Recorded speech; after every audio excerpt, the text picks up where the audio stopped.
I wonder if there's, something that you'd like to share with us that we didn't touch on, or maybe a question I didn't ask you, something that's been really powerful that you've shared with audiences, or maybe a common inquiry people have had. I think that the most important thing in terms of reckoning, of dealing with our regrets, is that what we should be doing is we should be talking about them. And so if you're running an organization or if you're a parent, one of the best things that you can do is tell your team or tell your kids, hey, here's a regret that I have. Here's what I learned from it. And here's what I'm going to do about it. Reminds me of something similar that I talk about in terms of telling our resilience stories, right? So tell our regret stories. Sure. Don't leave it there. Talk about what you learned and talk about what you're going to do about it. Absolutely right. Beautiful.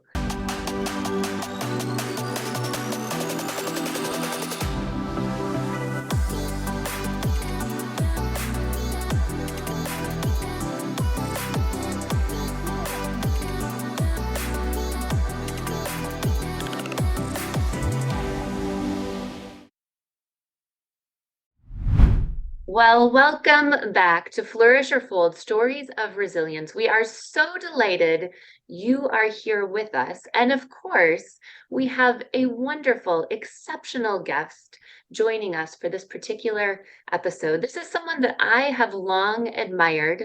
This is Daniel Pink, author most recently of the book, The Power of Regret. And Daniel, I have read so many of your books, Drive being one of my consistent favorites. Welcome to the show. It's a pleasure and an honor to have you here. Thank you. Thank you. Thank you for having me. I'm so delighted. So I know that you're at home today where you live and work in Washington, D.C. And I wanted to hear from you the power of regret. That's a human emotion. So many of us, I think, really try to avoid. And yet you have written an entire book on this topic. What compelled you or propelled you toward regret? Well, I think largely because I had regrets of my own, like everybody else. And I wanted to make sense of them. I was also at a point in my life where I looked up and realized that I had more distance behind me than ahead of me, which is a very jarring life experience. And as I look backward, I realized that there were things that I wish I had done that I hadn't done. There were things that I wish I hadn't done. There were things that I wish I had done differently. And I wanted to make sense of that. And I also found that when I began very, very, very sheepishly talking to people about some of my own regrets, the reaction that I got was not what I expected. I knew that nobody wanted to talk about regret. But then when I brought it up, I discovered that everybody wanted to talk about regret, because people are walking around out there thinking they're the only ones who have these regrets, when in fact, it is a universal and ubiquitous emotion. And so I wanted to write a book that made sense of that, in part for myself. I mean, there's an old adage in social science, all research is me search. And so I think that's probably the case here. Mm-hmm. Beautiful.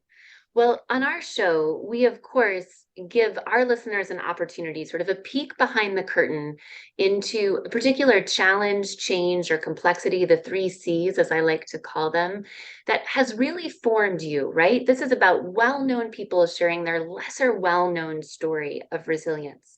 So as you think about your resilient story, and maybe this also is an intersection with regret, tell us about a time when you faced a significant challenge, change, or complexity that has really formed you into the person that you are today. Well, I mean, I don't know if there's a particular moment, Taryn, but there is a kind of an era, a time period where a lot of that happened. Now, I basically set out professionally in one direction and ended up in a very different direction. And that took some time to develop. I started out thinking that I was going to work in politics, work in government. And I started doing that. And I was in some ways academically trained to do that, and had never really had a deep desire to be a writer. And as time passed, it took me a while to reckon with the fact that the path that I had chosen or the path that I had set out on, this path of studying law and working in politics and working in policy, was not the right path for me, and that there was another path that was beckoning me, that another path that was choosing me. And that's not the kind of thing where people have an epiphany where one day they wake up and discover that. It's something that people, it gradually, or at least for me at least, it gradually, very gradually dawned on me over several years. And I do think that other people have legitimate, serious, like, health challenges, or deeper existential deeper life and death challenges. And for me, it was simply saying, wait a second, the person who I thought I was going to become is different from the person I actually am becoming. Fascinating. You said so many powerful things there, just about sort of that era, or that epoch, if you will, of recognizing that the path that you thought that you would be on was actually not the path that was choosing you. And I think that language is so profound. So could you start with how was it that you knew, or how was it that you decided that the path that you were on and the sort of imagined future that you had wasn't actually going to be what would materialize for you? Well, it's a mix. It's a mix of push and pull, I think. So on the one hand was, taking, and I think this happens. I think this happens to people. I mean, there's, in some level, part of life is discovering who we are at that moment and who we are becoming at that moment, and that's not static. I think that we are in many. I think the healthiest people among us are evolving. We're becoming different people all the time. For me, it was being, again, let's say that I was deeply interested in politics. I was, pretty certain that I was going to devote my professional life to something like that, politics, government, something kind of sort of like that. And then when I finally got into doing it, I realized that I actually liked it a lot less than I had expected. That the vision that I had in my head of what the day-to-day life was like was different from what the day-to-day life actually was like. So that's one part of it. The other part of it is that from the time that I was pretty young, I mean, even when the time when I was in high school, or let's say college, I was always, quote unquote, writing on the side. I would write magazine articles and newspaper op-eds and things like that on the side. I did it essentially as a hobby, in the same way that people play golf or backgammon, or go hunting. And that was just something that I did. And what I realized is I kept working deeper and deeper in politics, is that I kept doing this thing, quote unquote, on the side, to the point where, in order to continue doing it on the side, required a lot of effort. So that I would be working in these jobs in politics, but on the side, I would be writing newspaper and magazine articles, and I would have to stay up late in order to do that in the midst of these very, very demanding jobs.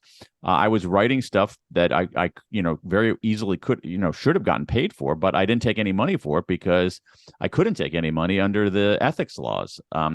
And so at a certain point, you have to, at a certain point, you have to watch what you do, and if you have somebody who is spending time staying up late at night doing work for no money, that's a pretty strong signal.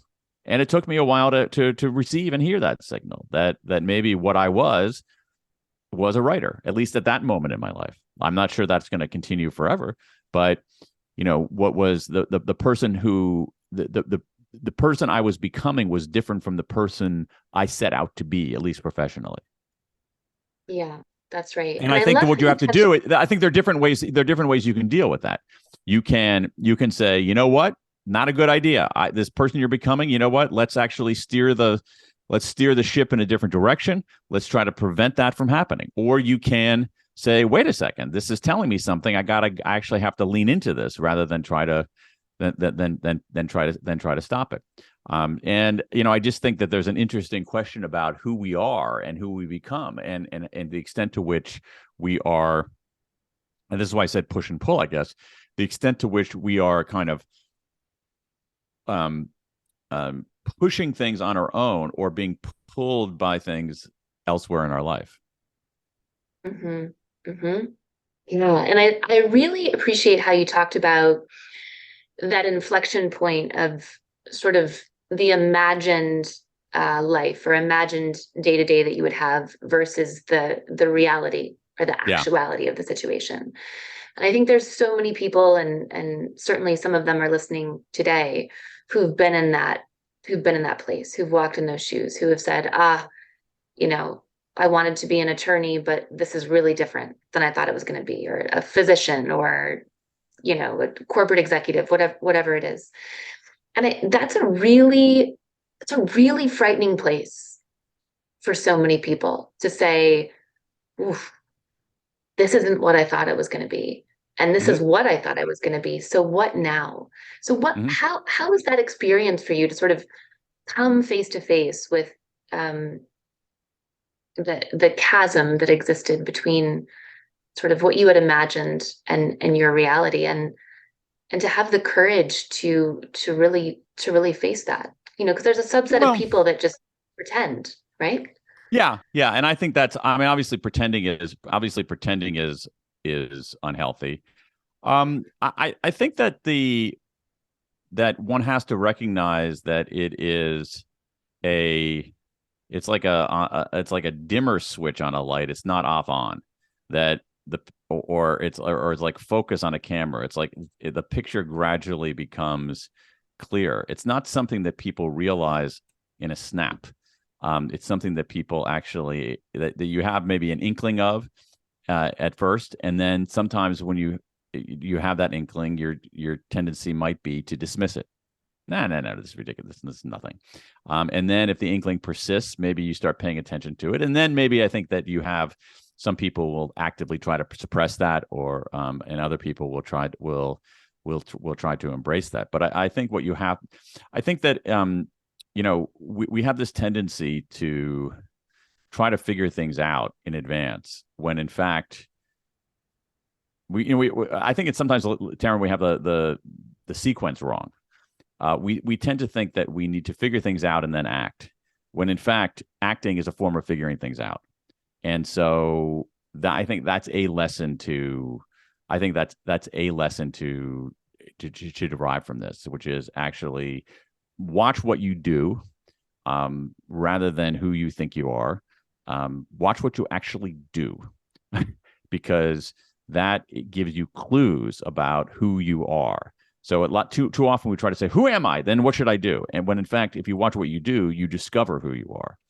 The other lesson that I think one can extract from this, which is a lesson that I've learned and by failing on it earlier in my life, to go back to your point earlier, is the importance of what's called in social psychology surrogation, which is that what we tend to assume. Let's take your example of being a doctor. We think we know what being a doctor is because we have been to the doctor. We think we know what running a restaurant is because we've been to a restaurant.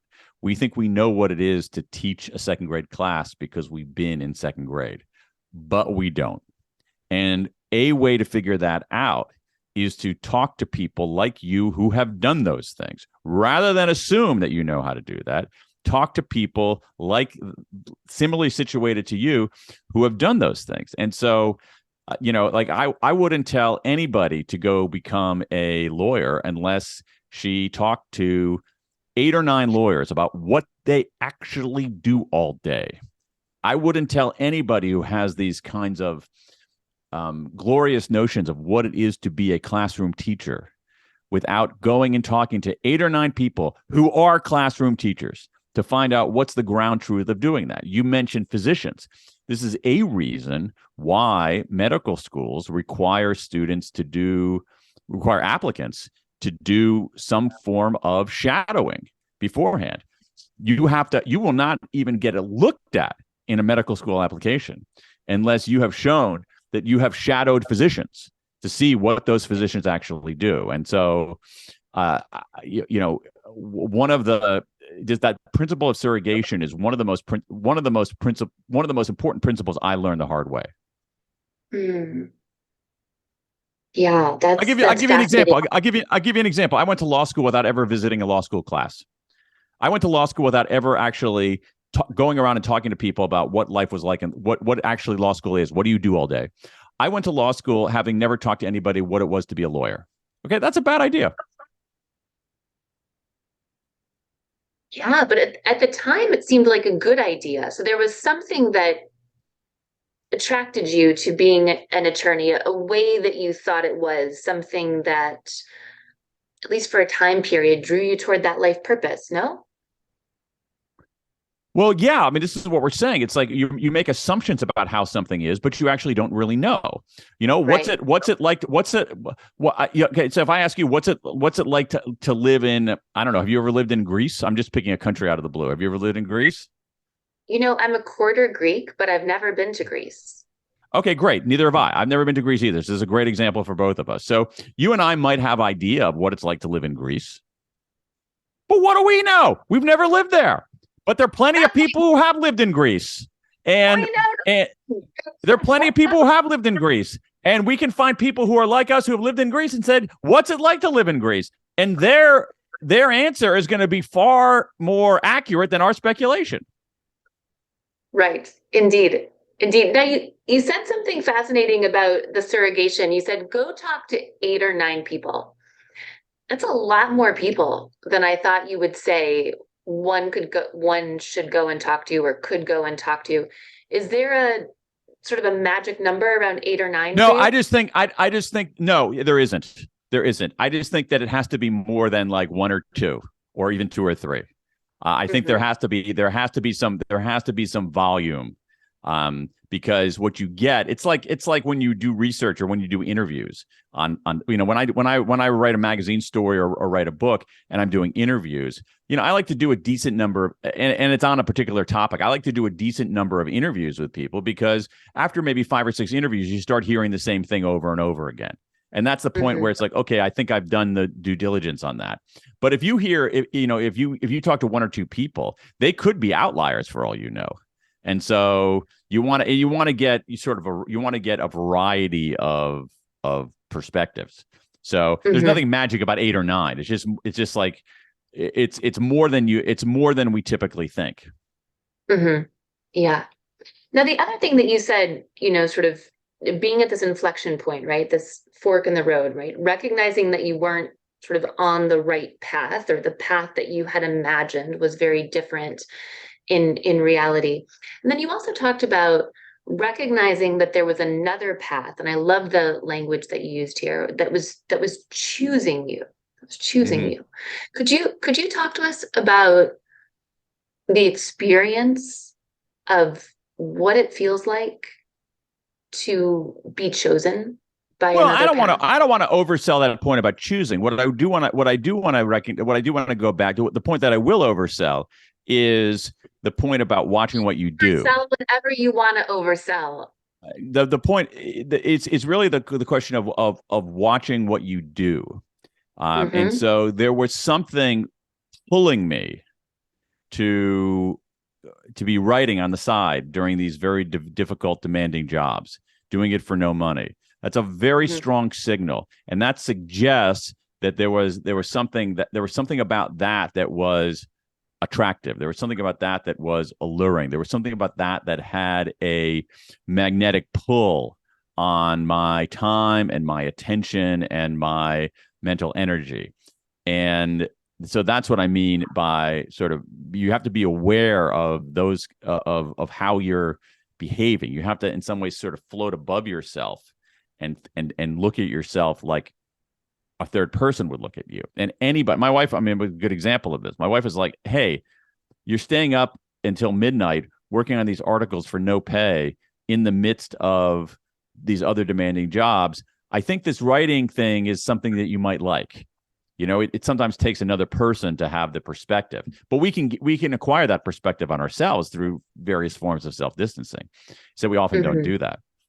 But again, Hmm. I just go back to the core principle, which is that something that I've learned and something that comes out in some of the research is so if you look at the research of Erminia Ibarra on career change, what she has found is that people say our notion of career change, back to your point about inflection points, our notion of career change is that, okay, I'm doing X. I want to move to do Y. I'm going to do my due diligence. I'm going to figure it out, and I'm going to have a plan to shift from X to Y. When in fact, that's not how it works. What happens is that you have inklings, and then you try stuff, and it fails or succeeds, and you try more stuff, and over time, you evolve from X to Y. You don't make often a sharp break from X to Y. And that certainly was my story. Mm-hmm. Mm-hmm. So I'm going to ask you a question that you may not know the answer to, and that's okay. I just think that you know the answers to so many things. So you might know the answer to this one. Why is it, Daniel, that we think that, let's just take career transition or any transition for that matter. Why is it that we think that transition works that way, even though it I don't know. doesn't? I don't know. That's a good question. I actually don't know. I don't know why that is. I think it's because that feels neater, and I think it feels more certain. And I think in some ways maybe we've been taught that. Mm-hmm. But I actually don't know the reason. I'm Yeah. totally guessing on that. Mm-hmm. There's a lot of people out there who would really like to know their purpose in life. Yeah. They'd really like to have that crystallized for them. Yesterday would be great. Today's fine, right? And there is this belief, right, that it's all going to sort of like come crashing down on our heads, or we're going to have this one aha moment about who we're meant to be, right? That old Mark Twain quote, the 2 days in your life, the one you're born and the one you find out why. But nobody really finds out why on any one day. I have nothing to add to that except for amen. Mm-hmm. Yeah, well, I mean, that's maybe that's I think you're exactly right. I think, if you sit around waiting for epiphanies, you're going to have a very long wait. Unless you're some kind of, you know, uh, legendary religious figure. But otherwise, what you have to, life is murky, life evolves, and you have to pay attention to a film that is in some ways unspooling in slow motion. Mhm. Yeah, that's powerful. Well, I've got your book right here. For those that are watching the sort of YouTube video version, The Power of Regret. I love this balled up piece of paper here. It's very nice. How looking backward moves us forward. So something that I was thinking about, and I haven't finished the whole book yet, right? So you might mention this. There's a film that came out a couple of years ago. Maybe you remember this, and you might even refer to it in your book, um, where they go and they get a tattoo that's like no regrets, but it ends up being no regrets. Which is like a That's very in the book. yeah. I thought it might be. I thought it might be. Why do we believe we're supposed to live a life of no regrets? Well, I mean, I think part of it is that on that, I think we've been sold a bill. There are a few reasons. One, we've been sold a bill of goods. We think that we're supposed to be positive all the time and never be negative. We think we're supposed to look forward all the time and never look backward, and that's just fundamentally not true. When it comes to positivity, we want to have a lot of positive emotions. Positive emotions are a big part of a happy life, or a satisfying life. We should have lots of positive emotions. But you don't want to have only positive emotions, because negative emotions are instructive. And when scientists have looked at the array of human emotions, including our unpleasant negative emotions, the one that stands out first and foremost is this emotion of regret. It's one of the most common emotions that human beings have. There's some research showing it's the most common negative emotion that human beings have. So here you have this emotion that is widespread, that is everywhere, and yet is unpleasant. And so it must exist for a reason. And the reason is that it helps us get better. And we have, once again, evidence. We have evidence showing that regret dealt with properly can help us become better negotiators. It can help us become better strategists. It can help us become clearer thinkers. It can help us become better problem solvers, avoid cognitive biases, find more meaning in life. But here, I think, is the heart of the problem. No one ever teaches us how to deal with regret. So what happens is this. Some of us ignore our regrets. We just blithely say no regrets because we think that the path to a good life is by being positive all the time and never negative, looking forward all the time and never looking back. That's BS. Ignoring your regrets is a bad idea.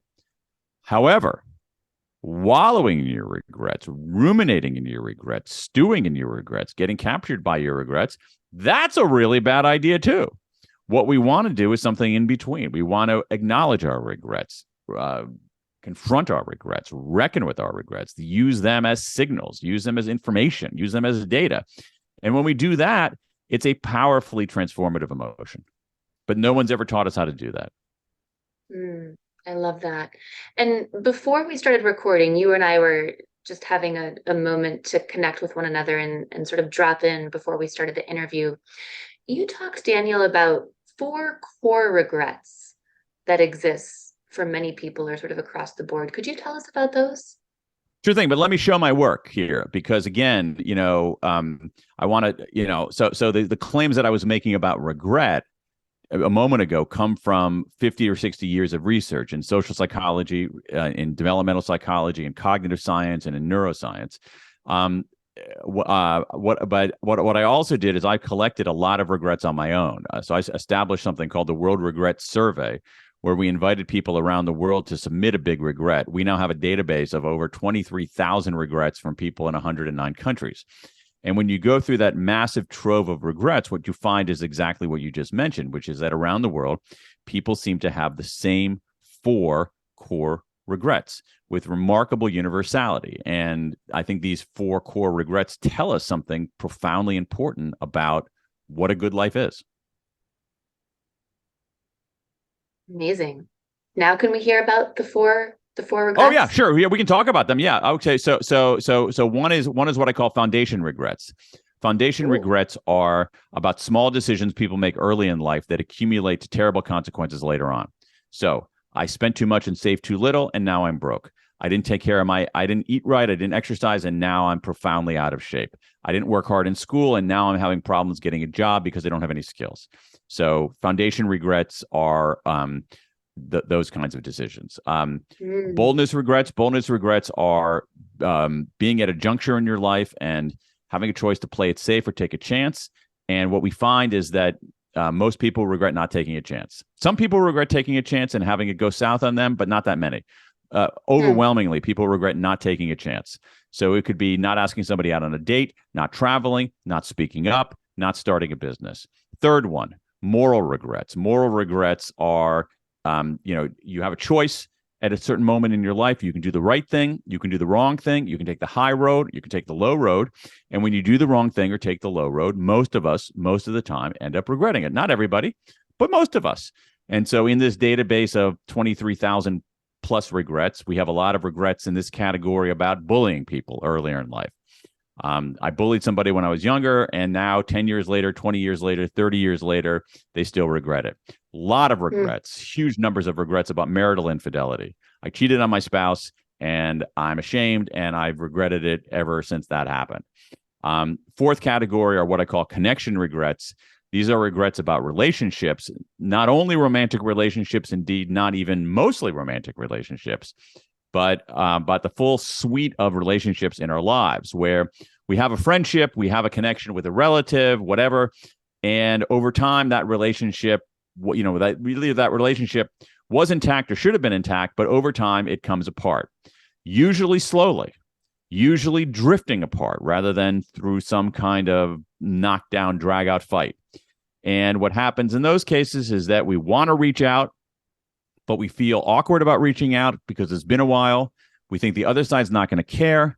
So we don't do anything, and the drift widens, and we regret it even more. And so it's foundation regrets, which are if only I'd done the work. Boldness regrets, if only I'd taken the chance. Moral regrets, if only I'd done the right thing. And connection regrets, if only I'd reached out. Around the world, with incredible universality, these are the things that people seem to regret. Mm. Thank you for that. I love those categories that you put them into, and I can only imagine the heaviness of reading through this survey. 23,000 regrets all in one place. I love that you created this survey, and what an amazing body of research and collection of people's experiences. Well, yeah, and it wasn't actually that dispiriting because the thing is, when people tell you what they regret the most, they're telling you what they value the most. And that's the other secret about Mm. regret. So that regret operates. Here's the thing. Say you've done something or haven't done something 10 years ago, 20 years ago, 30 years ago. If you still remember it today and it still bothers you today, that's a very strong signal. There's stuff I did last week that I don't even remember. There's stuff I did last month. Most of the stuff I did or decisions I made or actions I took last month, I barely remember. But if there are things that happened a year that you did or didn't do a year ago, 2 years ago, 10 years ago, 20 years ago, 30 years ago, and not only do you remember them, but they evoke this very sharp emotion, that's a strong signal. That's telling you something. And so these regrets tell us something. They tell us what we value. And so people, why do people have foundation regrets? Because they value stability. A good life has some stability to it. And so if you take actions that are your fault, that compromise the stability of your life, that, people regret that because they value that stability. Why do we have connection regrets? Because we value love. Why do we have moral regrets? Because we value goodness. Why do we have boldness regrets? Because we value growth. And so these regrets tell us something profoundly important. For all of you listening in to Flourish or Fold Stories of Resilience, I want to share with you an online course that we have on our website. We're going to go ahead and drop the website in our show notes, or you can go to www.resilience-leadership.com and check out our offerings. We've got an incredible course for you called Flourish, the 5 Practices of Highly Resilient People. So if you love what you're learning about in this podcast, if you love these conversations on resilience, if you love hearing about how you can more effectively face the inevitable moments of challenge, change, and complexity, or the 3 C's as I call them, in your life, then go ahead and check out our online course, Flourish, the 5 Practices of Highly Resilient People, because what you are going to find is a one-on-one tutorial with me around each of those 5 practices, as well as an introduction and a conclusion. We've got hours of content that is going to allow you to engage in direct coaching and learning with me on the 5 practices. Go ahead and check it out, and I hope you'll join us in our online course, Flourish, the 5 Practices of Highly Resilient People. One of the things I'm struck by, Daniel, in your 4 regrets, so it seems to me from the outside looking in that regret category number 1, foundational regrets, this is iterative, right? Like as you said, it's a series of sort of small decisions that are being made over time. Well, it's cumulative. It's not really iterative. It's cumulative. It accumulates over time. Yeah. Yes, I appreciate that. That is a much better word, more precise there, and what I meant. Thank you for that. Then regret categories 2 through 4, boldness regrets, moral regrets, connection regrets.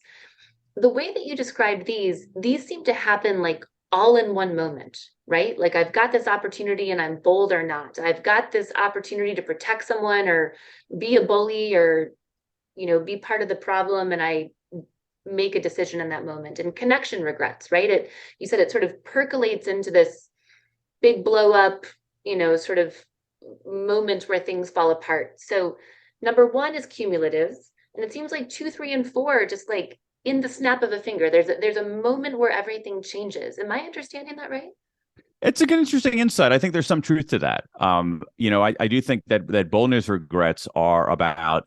I think that if you think about foundation regrets, like if I in a given moment decide I'm not going to exercise today, that's not devastating, right? If I make that indecision every day for a year, that begins to add up. If I do it every day for a decade, it really adds up. So, but the individual decision in those cases, you're absolutely right, is not cataclysmic. In other cases, if I it's a little bit murkier, because if I have an opportunity to take a trip that I've always wanted to take, but I'm scared about doing it, then that's a moment. But also, I'm probably going to have those kinds of opportunities at other points, and I'm also going to deny them. So it's a little bit cumulative, but it's a little bit more in the moment. With the moral regrets, what you hear from people is you hear some of it like I cheated on my spouse, and that was like a moment. That's a decision. That's something you did at that moment. But you also hear um, I was sort of a pattern of unkindness. So I was unkind to my um, siblings for years and years and years and years and years. So I think it's an important distinction that you're making. It's a very good point. It because life is murky, it doesn't cleave perfectly, but it's a very important point. Certainly, the thing about foundation regrets is that they are cumulative. Very few people say, "Oh, I so regret not going out for a run on the third Tuesday of March in 2014." Mm-hmm. Mm-hmm. Yeah, I love how you shared that. Well, really, I was trying to think to myself as we were talking, right? Like, is there a way for me to know, or is there a way for us to know in the moment, hey, I'm doing something right now, or I'm about to do something that I'm really gonna regret? You know, I'm trying to think, is there a signal for us that we can tap into, which is why I was sort of looking at these four categories to think, okay, is there a moment or a threshold, right, where there's going to be you talked about Well, I strong think that signals earlier. yeah, I think that I don't know if there's always a signal, but I think that there's a technique that one can use to Mm, find that signal. I don't think one should necessarily rely on the signal coming to them, but I think that in those cases that you're talking about, there is a technique where you can go out and basically put up your antenna and find the signal. And one thing that I would recommend in those cases is if you're at the juncture of making a decision, so and it could be any of these things. So if you're at the juncture of making a decision about whether you should exercise today, um, more mundane and cumulative. But if you're at the juncture of saying, should I ask that person out on a date, or should I take the high road or the low road, or should I reach out to this friend who I haven't talked to for a while? I think one thing that you can do to acquire that signal is to ask yourself, so, you know, go and get advice from someone who cares about your best interests, who you haven't met yet, which is the you of 10 years from now. Think about having a mm, conversation with the you of 10 years from now. What would the you of 10 years from now want you to do? And it's very clear that the you of 10 years from now is going to want you to exercise. The you of 10 years from now is going to want you to ask that person out on a date. The you of 10 years from now is going to want you to take the high road, not the low road. And the you of 10 years from now is not going to um, is going to want you to reach out to that friend. And so that's a technique where you can, to your point, to using your signal metaphor, where you can go out and try to find the signal. I think it's less mm, likely that the signal is going to find you in that case, in part because the action that we might be more likely to take is often the easier action. It's easier not to ask the person out on a date. It's easier not to reach out to the friend. It's easier often to take the low road rather than the high road. It's easier to sit around and eat some Cheetos rather than go out for a run. So one way to push ourselves past that inertia, one way to push ourselves past that laziness, is to actually imagine having a conversation with the future version of ourselves, and having the and asking that future version of ourselves for advice on what to do in this moment. that's wonderful. I love this idea of the you of 10 years from now. That's how you said it. That's fantastic. And I love the idea of thinking about like current me, present me doing future me a solid. Right. Right. And even it's not even so much doing a solid. It's basically like get advice. Just ask, call, it's like calling up a friend for advice. And the you of 10 years from now definitely cares about your well-being. The you of 10 years from, and the thing is, it's like the reason that this is not like magical at all is that we have a pretty good sense of what the Taryn of 10 years from now, or the Dan of 10 years from now, or the Fred or Maria or whoever of 10 years from now is going to be interested in. And so the me of 10 years from now is not going to care two wits about what I had for breakfast this morning. All right. It's not going to regret, oh my God, I had granola, not yogurt. I'm not even going to remember that. The me of 10 years from now is not going to care whether my wife and I bought, last year a gray car or a blue car. But the me of 10 years from now is going to care about some other stuff. The me of 10 years from now is going to care about whether I built a stable foundation for myself and for my family. The me of 10 years from now is whether, given the opportunities that I have, whether I actually was bold and spoke up about things that mattered and took risks when they were sensible. The me of 10 years from now, if the me of today takes a low road and does something unethical, the me of 10 years from now is going to have a few words with me. And so this is just another kind of thinking technique that we can use to acquire the signal about what we should do today. So good. So good. I know some of our listeners are going to be familiar with some of the research that's been done on regret with people that are in hospice, right? By definition, people that have, sort of 6 months or less to live. And that sort of body of work about interviewing people who are in hospice, who are reflecting on their life and their regrets. And there's really like a similar kind of patterning there where those top 3 to 5 regrets, one of them is about people wish they had lived, an authentic life. I know you're familiar with this work. People wish that they had worked less. There's certainly boldness, regrets that emerge there where people wish they'd, taken a chance or spoken up or done something new or different or outside of their comfort zone. How do you sort of think about that body of work with people who are actually at end of life, reflecting on their experience of regret and what you uncovered with the World Regret Survey and those 4 areas of regret? Do those line up for Well, you? yeah, more or less. I mean, I think that a lot of, I mean, I'm a little bit skeptical of some of those end of life regrets for 2 reasons. Number one, it's basically all anecdotes, and it's not anything systematic. And again, as I said before, we have 60 years of research, like real research in this emotion of regret, and I take that a lot more seriously than I do an accumulation, a few gathered anecdotes. That's one thing. The second thing is that I don't really love the idea much of, having people reckon with their regrets on their deathbed, because it's way Mm-hmm. too late, And Mm-hmm. so, and I'm not, again, I'm not sure that people necessarily have the greatest clarity in their life when they're dying. It, presumes that people are able to see things more clearly when they're, drawing their final breath. That might be true. I'm not sure that it's true. And so I'd rather have people reckon that with their regrets earlier. I mean, in the 23,000 regrets that I have, they span the ages up between, 18 and 90 something. So people have regrets at all stages of their life. And when you're young, before you're dying, you can actually do something about it. Now, that said, some of the anecdotes about end of life regrets do line up with this. You have people who, regret, missing, not being connected to people that they love. You have the regrets about working too hard. To me, I didn't get a huge number of those, but I think that those are really regrets about not being with people you love. So I think that those are,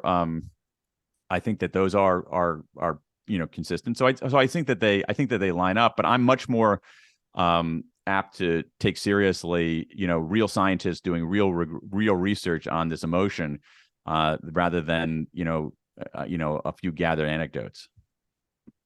Got it. Got it. Do you know my area of expertise is in resilience, mental health, and well-being? Talk to us, Daniel, about the intersectionality that you see, if there is one, between identifying our regrets, looking backward, as you say, in order to move forward, and how might that positively contribute to our own resilience, mental health, and well-being? Well, profoundly. So again, if you, yeah, let's go back to these two poles of how people tend to react to regret. There's the one pole is ignoring it, and that's not resilience. That's not resilience. That's delusion. All right. And then you have people who get, as you know from your stuff, who get captured by it, who get brought down by it, who get debilitated by it. That's the opposite of resilience. And so I think that when we actually think about our regrets, when we use this painful emotion as a signal, and systematically try to draw lessons from it to guide the future, then I think that is resilience. And I think the other thing that comes out is that it's not something that, what's your view? Is your view that some people are resilient and some people aren't, or that anybody can learn the habits of resilience? My view is that resilience is the essence of being human. So we have survived every rejection, disappointment, loss, thing that's happened like to this moment, me, you, everyone listening, all of us as humans. And so if I just give you sort of 30 seconds on this, we've positioned resilience in a way that's unhelpful because we talk about it as being something we have to go out and get, something that is not an inherent part of what it means to be human. And therefore, sometimes it shows up a little bit like the phenomenon of work-life balance, where people have this like resilience dread, where they're like, oh crap, it sounds nice to be resilient, but it's going to be like another thing that I get to feel bad about that I don't have enough of, or I'm not doing it right. So Mm-hmm. we're all resilient. It's the essence of being human. And the opportunity is that we can amplify or enhance the resilience that exists for each of us today.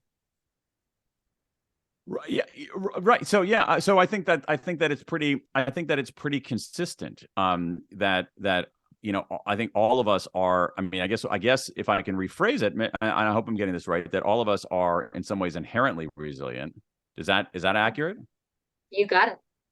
And so, and I think that all of us inherently have the capacity to deal with regret. And I think that sometimes we understate people's resilience and we understate people's capacity to deal with regret, that we presume that people are more fragile than they really are. And I think that's a mistake. I think that undersells people. And so Mhm. our ability now, the thing is, it's like, you know it's not like I think that some of this is learned behavior. I think some of it is, again, if you think about the presence of regret as part of our cognitive machinery, that is an evolutionary adaptation. There can't be any, I think there's little question about that. That said, how we use that adaptation is in some ways learned behavior. And so, and especially if we're in a culture that says you shouldn't have regrets, that feeling bad is a sign that there's something wrong with you, that's debilitating. But if we have a culture that says everybody has regrets, they're part of the human experience. The fact that you have a regret makes you human, and that you should talk about it. You should make sense of it and draw lessons from it. And if you do that, it can be a powerfully transformative emotion. That's incredibly important. And so I think that the idea of responding to regret and resilience works together extremely well. I love it. That's fantastic. Well, Daniel, we're coming to the close of our time together. I wonder if there's, something that you'd like to share with us that we didn't touch on, or maybe a question I didn't ask you, something that's been really powerful that you've shared with audiences, or maybe a common inquiry people have had that you'd like to leave us with before we check in and share with our listeners where they can find you. I think that the most important thing, in terms of reckoning, of dealing with our regrets, is that what we should be doing is we should be talking about them. And so, if you're running an organization, or if you're a parent, one of the best things that you can do is tell your team or tell your kids, "Hey, here's a regret that I have. Here's what I learned from it, and here's what I'm going to do about it." And Mm, that's a way to normalize this very, very normal emotion, but do it in a way that is productive, that isn't simply self-flagellation or emoting, but that is about using this regret, this emotion, this profoundly human emotion, as a tool for forward progress. And I think that's among the simplest things that you can do. Talk to people about a regret that you have, but don't leave it there. Tell them what you learned from it, and then tell them what you're going to do about it. I love it. It's a powerful framework for us to use going forward. It reminds me of something similar that I talk about in terms of telling our resilience stories, right? So tell our regret Sure. stories. Don't leave it there. Talk about what you learned and talk about what you're going to do about it. Absolutely right. Beautiful. Well, Daniel Pink, I just feel like I got smarter while I was talking with you here. I love the way that your mind works. I love your deep commitment to uncovering new ways of looking at, call it old or existing phenomenon. I love your commitment to evidence-based practice. And in every single book you have written, seriously, you have turned some of the conventional thinking in that area on its head, whether it's, to sell is human, um, whether it's, drive about what really motivates people. So much powerful work that you've done. And now here you are, with the power of regret. So I'm just delighted to have you on the episode. I've admired your work for some time. Thank And you. share with our listeners, you're welcome. Share with our listeners, Daniel, where they can connect with you, more deeply online. The best thing is probably to go to my website, danpink.com, danpin.com. I've got a newsletter, all kinds of free resources, information about the books, all that good stuff. Amazing. Thank you so much. I received that newsletter and it is excellent. Highly recommend it to all of our listeners. Well, thanks. It's going out. We got another edition going out tomorrow as we speak here. That won't be true for all of you listeners because there won't be one tomorrow in all odds, but there will be one soon. Beautiful. Beautiful. Well, Daniel, thank you so much for being here on Flourish or Fold, Stories of Resilience. True delight to have this conversation with you. And I feel like I learned so much about regret. Thank you so much. Thanks for having me. I hope you feel as inspired by the insightful work that Daniel Pink has done on regret. And I hope you'll run out and get his book. Thank you so much for tuning in to the Flourish or Fold Stories of Resilience podcast. We'd ask you to like, comment, download, and share with your friends, family members, and those close to you. This is how we get the message out about this podcast. In addition, what I'd love to know from you is, how did you like this episode? I can't wait to hear more about what you learned from this conversation with me and Daniel Pink. Until next time, this is Dr. Taryn Marie from Flourish or Fold, Stories of Resilience. For all of you listening in to Flourish or Fold Stories of Resilience, I want to share with you an online course that we have on our website. We're going to go ahead and drop the website in our show notes, or you can go to www.resilience-leadership.com and check out our offerings. We've got an incredible course for you called Flourish, the 5 Practices of Highly Resilient People. So if you love what you're learning about in this podcast, if you love these conversations on resilience, if you love hearing about how you can more effectively face the inevitable moments of challenge, change, and complexity, or the 3 C's as I call them, in your life, then go ahead and check out our online course, Flourish, the 5 Practices of Highly Resilient People, because what you are going to find is a one-on-one tutorial with me around each of those 5 practices, as well as an introduction and a conclusion. We've got hours of content that is going to allow you to engage in direct coaching and learning with me on the 5 practices. Go ahead and check it out, and I hope you'll join us in our online course, Flourish, the 5 Practices of Highly Resilient People.